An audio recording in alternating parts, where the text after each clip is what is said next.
Sure. Well, there's some really good resources that people just don't have access to. Hmm. Uh, there's talk of that. There's concern of like, are certain things becoming more common? And it's not so much that it's more common; it's that people just have access to the information. For example, when I'm doing my assessments, I get referrals for ADHD autism testing. That I say, standard question, what got you thinking about this diagnosis? What got you thinking about getting tested for this? And people saying, "Oh, I've been following these people on TikTok who've been talking about it, and I realized that their experience really resonated with me." Hmm. And so people who maybe their whole life would have just thought, "Oh, I'm just weird," or "I just don't fit in," or whatever, are instead getting this, "Oh, hey, maybe that's what's different about me," or there are people I can connect, like finding community in that way. Hmm.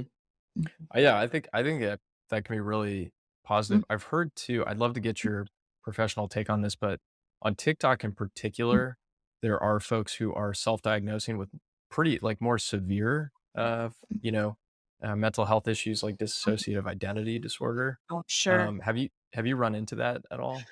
Not with DID specifically. For me, it's more the neurodivergence, although that could be because I am advertised as I'm not advertised as specializing in DID, so it could simply be that they're not coming to me Yeah, specifically.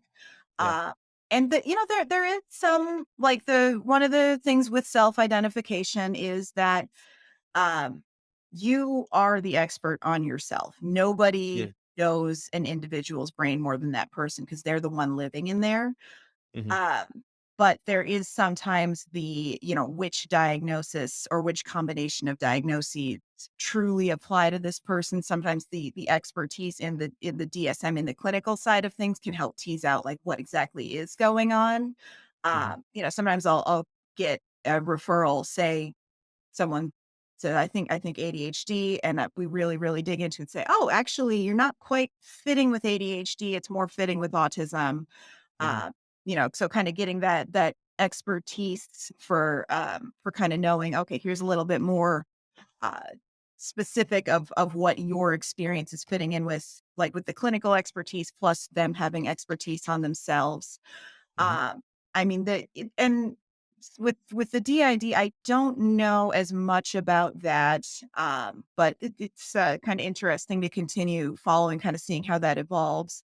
Um, some, I mean, for some things, identity exploration, especially when you're a teenager, is just you know, typical part of growing up and trying mhm. on different things and seeing what fits. And some things you later realize don't, but other things you realize, oh, hey, and that if I could have had more information at 13, that would have helped me understand myself better instead of waiting till I was in my 30s. That would have been nice. And that's kind of Mhm. one of the, um, very positive aspects of having the internet is you can find your niche and you can find your Mhm. your community. It sounds like though when it comes to, there's a big difference between identifying with something where it probably is going to have a lot of clinical intervention Mhm. versus being a goth. Like Right. trying that on or something like you want to make sure that you're actually collaborating with somebody Sure. who's a licensed expert to figure out, what If the you're right thing to do is. seeking specific supports or interventions or treatment Yeah. or, you know, therapy, then yes, accurate diagnosis is important. Um, I mean, if someone says, "Hey, I think I'm autistic. I really identify with this," but Mhm. either I don't feel safe getting an official diagnosis, or I don't have access to someone who could give me an official diagnosis, or I sought an official diagnosis and the provider said I don't have it, but I think that they were wrong because that Mhm. happened a Mhm. lot. Um, I I kind of ask myself, who's it hurting? Like if this Mm. person says I really identify with this, but I don't have an official diagnosis, is it harmful to say, well, then you don't get to use that term, or is, just okay, well, you might be wrong, but I'd like, Mhm. who's it hurting? You resonate, you found community here. Okay. Mhm. No, I think that makes sense. I guess the a concern, Mhm. if I were in parent shoes would just that if somebody starts believing that they are a certain way, and maybe it's like, I mean, and this is kind of what you do with like cognitive behavioral therapy. You Sure. don't you aren't depressed or something. It's Mhm. a state or something, you know.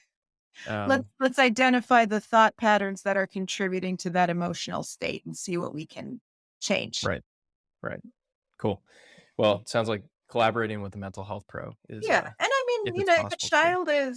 if a child or teen is self-identifying with any diagnosable condition, I would Yeah. say, okay, get them in with a professional because there's Hmm. not really a threshold for like, am I doing badly enough to deserve support? If you're asking yourself that question, then you do. Um, so if a teen says, "Hey, I saw this video on TikTok and now I think I have DID," um, okay, that's a that these are the people who give support to people with DID. Let's go talk to one of them. And if it is DID, then awesome, get the support for that. And if it's something else, because people who don't meet criteria for any mental health diagnosis don't really spend a lot of time wondering what they might have.